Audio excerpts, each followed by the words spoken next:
first time drinking matcha. First time. You ready? We doing that? They make me scared now. They send the camera. It was my reaction. I don't know what we doing with this now. All right, hold on.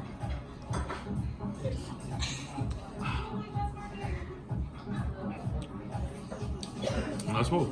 It's cool. That's good. That's Yeah, so good. it's Do you smooth. love it? That's good. It tastes a little like. And it got the oat milk? Oat milk in it. Oh, yeah. Yeah, so definitely tastes of milk. That's good. Smooth. Why you should try that one first? Because this one I'm gonna kick me in my ass. That one almost killed me. Take some. No, I want that though. I ain't gonna lie. That gave, I want to try yeah, that. hell yeah, let's go. That gave, Thank you. that gave me that. Oh yeah. That's what you see. Yo, yeah, you see it. Yeah, now you see what I was talking about. Thank you so much for being in the Kannon show. Appreciate you. Thanks for having me. Appreciate it. So introduce us to the viewers, please. What's going on, y'all? It's your boy DJ Gmoney, representing Queens, representing that Flip the Script podcast, the Picky Eater show, which will be back soon. Look out for that too. You know what I mean? Queens in the building. So where did you grow up in Queens? Born and raised Queens, Southside Jamaica. Queens is crazy. How was it growing up in Queens? And It was cool. Queens is you know, I grew up I want to say regular kid life, but most of my friends didn't grow up regular kid life. Most of my friends grew up single parent home and stuff like that. You know what I'm saying? So I don't want to say regular kid life, but you know, I grew up pretty good. You know, both my grandparents was there in the same crib. My aunt, my uncle was there as well. So we had a big like Family Matters type of household. You know what I'm saying? So I was blessed to have all my parents and family together. My cousins all in the same household. But Queens was cool, man. You just like I said, regular kid life, riding bikes, playing basketball, playing tag, playing skelly, you know, manhunt, you know, stuff like that. Just running around in the streets, chilling, school, nothing too crazy. And what made you get into the music industry? Oh man, my family is from music. You know, nobody in particular really took it to a crazy plateau, but just being in the household, like my grandmother loved music. She would always play music in the house, like this. When she's cleaning up, you know, play music. You have a barbecue, she's playing music. You know, late night she would get a drink, sit in the kitchen, music is on. You know, my aunt also like DJ a little bit. She dibble and dabble with DJing. So, and she was like the person who was more into like the house music and the R&B stuff. So if you go to her room, you would hear that blasting. You would hear the house music, you would hear the R&B, and she would like, yo, G, you know the song? And she would play something. I'm like, what's this? And she would like dance to it. So I grew up with that. And then also my dad, who was probably the most influential, he was a DJ back in the days. Him and his brother, they called Monkey and Rat, what they went by back in the days. So they grew up in 40 projects, which of the block from where I grew up at. So he would DJ a lot of the park jams, a lot of the clubs back then in the 80s, early 80s. Yeah. He would DJ a lot of the park jams, club joints. So he's still known to this day, but he didn't go to that next plateau that I went to. He kind of got known locally, and a lot of people in the hood knew who he was, and still know who he is now. But after a while, you know, kind of just left him alone. So I would hear like some of his old tapes while I was young too. When I was coming up, when I was 2 or 3 years old, I would hear some of his old like little mixtapes from the party. He would play like a mix that him and his brother made. You know, I would hear just the mix on the microphone and the MCs, and I would hear the stories. So I kind of grew up like that. Yeah. Man, pardon me. Get some of this. That ginger shot. So yeah, I kind of grew up with that.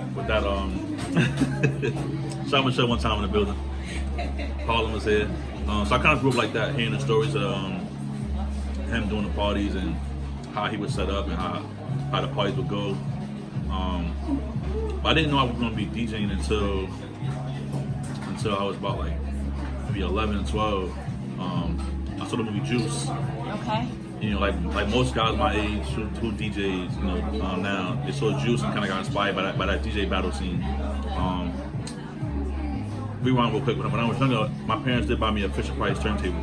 Oh, I remember. So remember that, right? Yeah. So I had one of those when I was younger, but I didn't really think it would. You know what I mean? I didn't put two together, but I had it. I had some of his old vinyl. I would scratch it up and make noise and just go crazy, just whatever. I think the first record I had was Run DMC when I was like 3 years old. Wow. So I would just mix that up, scratch the record up, make noise. But back to 11, 12, so Juice. And that year for Christmas, I begged my parents for turntables. I was like, I don't want, I'm an only child. I'm a little spoiled, I can't lie. So every year they buy me like a bunch of, they bought me like a bunch of systems. Like I had the PlayStations and all that, So every year, Christmas I had like a big rollout, all the games, whatever. You know what I'm saying? So that year I said, Mom, please, Dad, I don't want no games, no toys. I don't want no I just want the turntables, like the movie. Right. And they bought it for me. That's amazing. So you've been on this road since you were you knew what you wanted to do when you were young. You just didn't say, let me just DJ. Well, I mean, not exactly. I was playing basketball heavy at that age, so I was playing different CYO teams. I was traveling. I played for the Panthers, I played for the Gauchos out in the Bronx. I played varsity high school, Holy Cross. So I was playing ball every day, different teams. We would travel to Virginia, Jersey, Maryland, Rhode Island. We played ball. For Christmas that year, we got the turntables. I was practicing. Even still then, I didn't know I wanted to DJ. I just knew I wanted to have it as a hobby in the house, like to show off some scratching, whatever. I started to play for like little family functions in the area, little stuff, barbecues we had for the house, birthday parties, whatever, basement party. I would play little stuff, nothing too crazy. I only had like a creative record, so I couldn't do too much anyway. Right. So I would just mess around with it for my family. And then while I was there, because my dad had his name from back in the days from DJing, his friends or people in the family were like, hey, your son DJ, I need to DJ next week. And he was like, okay. They come tell me like, yo, how much you charge for a party? I'm like, what do you mean? I didn't understand in that language. You know what I'm saying? Like I kind of was like, charge? Like what do you mean charge? I don't understand. I'm like, yo, I just do this like I said, it's like a toy for me. So I didn't really think like they was like, yeah, I'm gonna pay you to come DJ. I'm like, in my head, I'm like, for what? Like I don't know enough about the DJ business, the music business, nothing. I'm just like, I don't understand why you want to pay me to play music. But I said, all right, talk to my dad. If he brings me, I'll try it out. You know what I mean? So, I think the first one went like that. Like one of his friends went to talk to him, and then he was kind of like, yeah, hey, so my friend's having a party. I want you to DJ. Do you want to try it out? Like, he's excited because he used to DJ. Yeah. So he's like, yo, I used to do this. I can show you how to do this. Blah, blah, blah. I'm like, okay, I guess. Like, if you're gonna bring me, I could just go try it. He's like, yeah, they want to pay you. They got food, this and that. You could, it could be your business. So I'm like, all right, let's do it. So I'm like 13. I can't drive. So I'm like, if I go, you gotta bring me. Right. So he brought me to the party. I did a few parties. And then from there, it's when I started to see, like, okay, this is what I want to do now. So it took all of that first. I didn't like. So you've always been consistent with since then. Since then, yeah. Once it started, it kind of just didn't stop. It kind of just like unexpectedly started, and I was just there, and then I can't even remember half the parties I did now. It's been so many parties and people I met over the years and events. So but it got real consistent real fast. So how do you see from like back in the day, like when you started, let's say in your early, like in your teens, let's say 19, 20, versus now? Like how is it, the business aspect of it, or? I mean, overall it's definitely different. You know what I mean? Like when I started back then, it was the crates of records. It was like you bringing the amps out, you bring the speakers out. It was like, it wasn't just a laptop. It wasn't no Serato. So I was DJing in that time where, I had to really leave the house like 2 hours early to pack the car. Yeah, you know what I mean? Like pack the truck up with like 6, 7 crates of records, and then with the amps, with the speakers and the wires and everything, turntables and mixers. So I had to really do it. So like by the time the party started, I'm already like sweating and already tired before I even get started. You know what I mean? You can imagine. So definitely different. You know what I mean? Now it's a little, everything's a little more compact now. Everything's a little more, technology based. Is like, makes things a lot easier. Would you think it's more diluted, saturated with, because it's so convenient for people to, be a DJ or whatever? For sure. I mean, ever since Serato, we probably, so Serato is a DJ software, for those who don't know. I don't know if you know or not, but Serato is a program that all DJs use on a laptop when they're DJing. It's called Serato. So ever since Serato came about, I feel like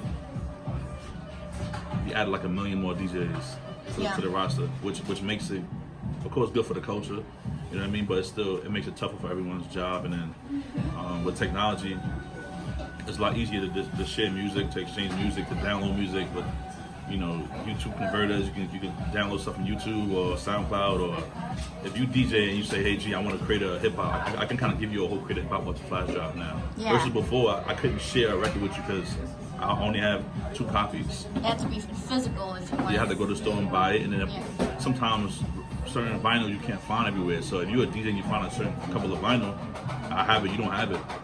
That might determine who gets booked for the night. Right. Because like, you know, I want to book G because I know G has all these songs and you don't have it. Right. Now everyone has kind of the same songs. So it's not Everything. really Yeah.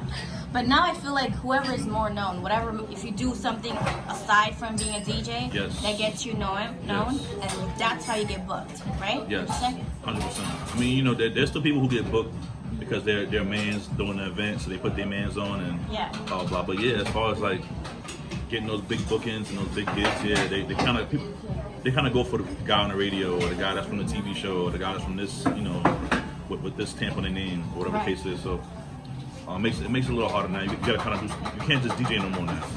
Right. And you can, but you know, a lot of DJs are doing more than just DJ now. A lot of DJs are on the radio or a podcast or they're doing a TV show or they're You have to do doing something comedy. extra. Yeah, Exactly. pretty much. So how did you get started with Flip the Script podcast? But the Script podcast started really crazy. I'm not sure if everyone knows the story, but me and Flip said it a couple times before on the show and you know online. Pretty much, I was doing a few online shows before, online radio shows. I was on I had my own show first, Co-Star Radio. Then I left there. Then I was on Street Music FM Radio, online radio show. Then I left there and I went to DTF Radio with Steph Lover. So I was there for 5 years. And when she left, she offered me the same slot. She's like, yo, I had to do. She had an opportunity to go do a morning show in DC, so she had to move. Okay. So I'm like, all right, cool. You know, I sent her my blessings, like, yo, do your thing. You know what I'm saying? Wish you all the best. But she wanted me to stay on that same station, same time slot. And she advised me to talk to Flip about doing the show there, at the same time slot. Flip was like, hell no, not with it. I'm not doing no radio show. I'm not gonna be, you know, blah blah. I'm like, all right, whatever. Left it alone. That slot went away. And then my other friend, Space Ghost, and a few other people was kind of telling me like, yo, you should do a podcast. I'm like, what the hell's a podcast? I don't know. Never heard of it before. Like, yo, it's gonna be a new wave soon. Like jump on it now. I'm like, I don't know, man. Like, who want me to do the show with? Yo, do it with Flip. I'm like, you're not gonna do it. Yo, Flip gonna do a podcast. Hell no. I'm like, told y'all. You know what I'm saying? And Yeah. hit him again, like, yo, I'm telling you, you can get Flip. Like, he know mad people, mad people, that show will be dope. Hit him again, yo, let's do a podcast. Nah, hell no. Alright. He did his research on the podcast. He spoke to people like Tax Stone, Combat Jack, and other guys in the game that were pretty big at the time. Well, still big now, you know. And then he reconsidered, he put me back. He's like, yo, you want to do the show? I'm like, you want to do the show now? He's like, yeah, you know, I did my research, blah, blah, I think it'd be dope. So that's kind of how we started doing the podcast, like that. Was that back in 2018 or when did it, or? It's 2020 now. I think this year makes about 4 years now. So that was 3 or 4 years. Yeah, it's been like 3 or 4 years now. Probably 4 years. So, okay, so if somebody wanted to start a podcast, how do you suggest they get started? Just jump in, man. You know, I mean, to be honest, me and Flip doing the show together, it made sense for us because we're like yin and yang. You know what I mean? Like he's like the wild one, I'm the kind of calm one, energy. Yeah. So we kind of balance it out. Mm-hmm. And then with my following, with his following, it kind of helps the show get like a head start. Some people don't have as many followers as we do. You know what I'm saying? And that's no shade, no shot, but it makes it harder for you to start a podcast or a radio show because you got to start from the ground up with no followers, or like, you know, a couple followers, and then you got to get everyone in tune with what you're doing. So the best advice would be just jump in and try it. Just do it. Stay consistent. You know, the more consistent you are, then the better your chances. You know what I mean? You can't do a show once a month or once every 6 months and expect people to really dial in. You know what I mean? Like, you have to be consistent. Real consistent. You know, like even if you have 10 people watching your show every week, right? Just keep it going. You'll get to 12, they get to 15, and then like, you know, but those are people that's really going to be supporting you. That 10, that hardcore 15 will be really supporting your show and reposting your show and watching your show and support your show. And eventually, something on your show might hit where it might just go viral. It might hit 10K or 20K or, you never know. You know what I mean? So you have to just stick with it. Right. With us, our formula was to jump in the game a little crazy. So I said it earlier when you asked me how the podcast started. I said it was a little crazy. So our first episode, you know, we didn't want to come in the game regular and just do an interview or just talk about a topic. We kind of wanted to come in the game, and then of course we know in our competition with the podcasting. You know what I'm saying? Right. Flip is very, very competitive and very very smart. You know, people see that people see him on Instagram, think he's a little crazy, and think that he is crazy. That's my man, but he's crazy. But at the same time, he's very smart. Absolutely. He knows the business. He does his research. He knows how to get people to dial in. So our first episode, like I said, was crazy. We actually had an escort come and tell her story, and at the same time, we had a gentleman who agreed to receive from this escort. Well, when you say an escort, we had a young lady. okay, that's okay. Yeah, we had a young lady who, Okay. you know, she agreed to perform some activities On camera? On camera for our show, episode 1. Okay. And she agreed to go on with it, to show her talents. Okay. And this gentleman we found agreed to confirm her talents for us, to let us know if it was real or not. And episode 1, out the gate. So that was our approach. Okay. I'm not saying follow that approch. You know what I'm saying? You just wanted to do something that made it. Yeah, it's like all right, we're coming in the game. We got Charlamagne, we got Envy doing his podcast, we got Angela doing her lip service podcast, we got Combat Jack Tyson, we got all these guys who are big names, and we actually did our show at the engine room where a lot of those guys do their podcasts from. Okay. So we're gonna walk in this building. Yeah. We're gonna show them who we are, get our name known. Episode 1, that's how we're gonna do it. Boom. But I don't advise that for anyone else because we actually got banned from the building, got kicked out of the building. Okay. So that whole thing got canceled. We had to find a whole new studio for our podcast, and then from there we kept going. You know what I mean? But so I don't advise that for anybody. But that's how we started. And you have, of course, you put that on YouTube. That episode 1 still there? No, it was up for like maybe 8 hours or something like that, and then it went crazy online. And then the guy called us and upset, and he banned us from the studio. Like it was a whole. So that's why I don't advise that. But maybe something similar, something that can get everyone's attention for the first episode, to dial them in so that they can keep tuning in to your show. You know what I mean? Absolutely. And from your professional outlook, I would say, how do you see the music industry shifting, like from what we are used to listen, even early 2000s to now? I mean, it's a whole different dynamic right now. Whole different dynamic now. And to stay relevant, like. Yeah, I mean, I feel like it's the same thing. Like I said about the podcast, and it's like you gotta stay consistent. Yeah. I feel like as an artist now, you can put something out that's halfway decent, or it could even be like something that's like, oh, this is not that good. But if you're consistent with it enough, eventually people gonna be like, okay, it's kind of cool. No, I'm used to it now. Not that bad, But it's just different. Like the format from before, from what I know, it was like you record a record, you prep the record, you promote it. It's dropping like 2 months later. You do promo runs and you run around and you do this show, and then you push the song for like 6 months. Now it's kind of like you can just put a record out right now and drop it online, Spotify, SoundCloud, YouTube, video, put it out on your own, see what happens. You know what I'm saying? So it's a lot different. But even if it's a lot different, to get it to the next level, like let's say Drake level or Cardi B level, you still have to put some money in it. I give artists this advice all the time. I feel like it's 2 ways to do it. You can do it the free way or the money way. The free way is like you got to put the record out yourself, run around town all day long, every day, radio stations, clubs, reposting, get everyone to post your record on, like constantly. The money way is kind of like, all right, records out, videos out, you go to the club, you pop 20 bottles, you pay this person off, or, you know what I mean? Like, you basically pay as you weigh. And I've heard people say in interviews before, like, people using money to get their song popping and get their leverage up.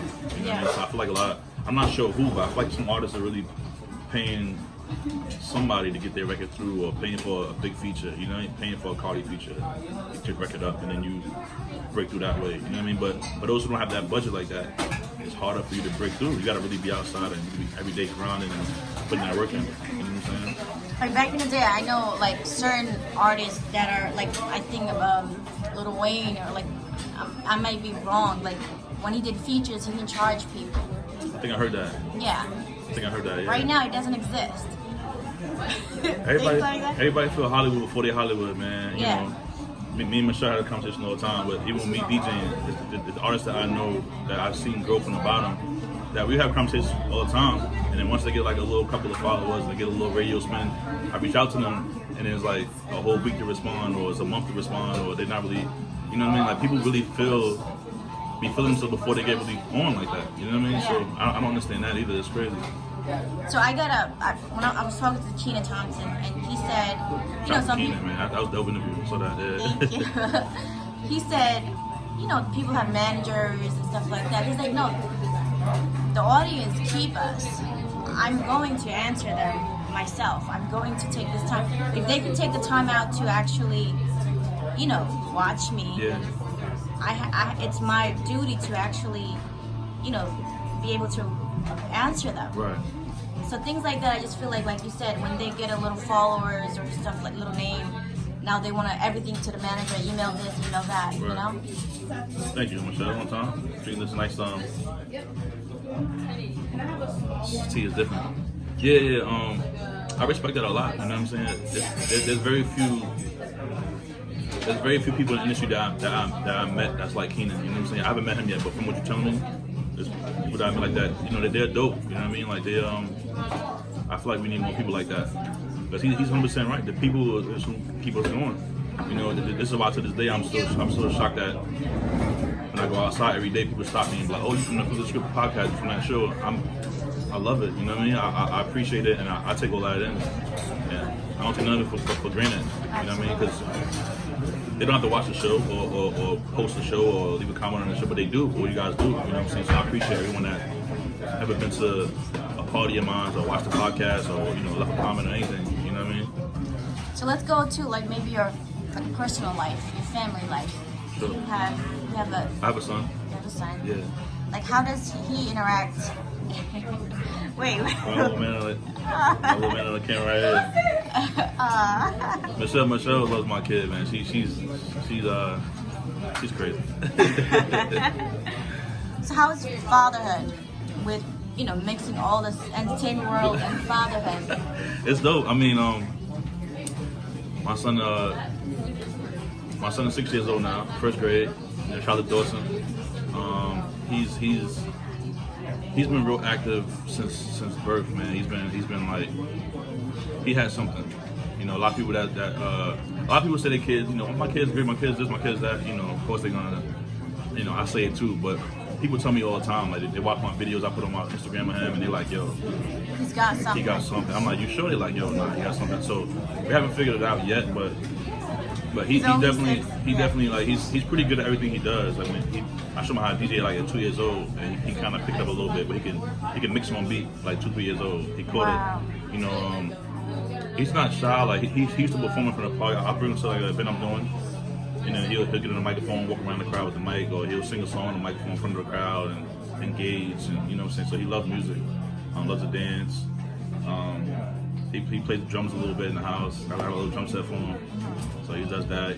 So I try to expose him to as much things as possible. You know what I'm saying? She's a big fan. So I try to expose him to as much things as possible. Like we have the drum set for him, we got a guitar for him, we got a keyboard for him. I show him how to make beats on the computer. I bring him to the studio when we do the podcast sometimes, so he can see like what's going on.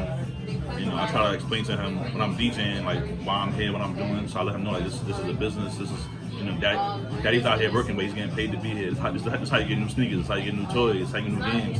Oh, okay, go ahead, go DJ now. So you're exposing him earlier, so he's not, he understands. Yeah, because there's times where I'm out and he called me and he's like, oh, I miss you, or coming home now. I'm like, yo, I'm still DJing, and he's like, oh, you got to DJ all the time. And then I come home and explain to him like, yo, look, it's not me just playing around. This is a job, so I get paid to be here, and he's, So you're balancing the fatherhood and your work and everything. I'm trying to. It's it's not an easy job, but Right. it's definitely something that I've been tackling. You know what I mean? Awesome. So do you have any advice for any newcomers that's trying to be in the industry? Stay humble, stay genuine, man. Like you said about Kannon, you know what I mean? I think that's very important for longevity, you know. And then I just feel like it's easier that way, you know. When you're an asshole in the game, and then, you know, let's say something doesn't go right, let's say your career takes a drop, you go to the people who you were treating crazy, they're not gonna pick you back up. You know what I mean? Like, you know, there's people in the game that I've helped out, whether it's DJs or artists or YouTubers, bloggers. I done helped out and did different things between people.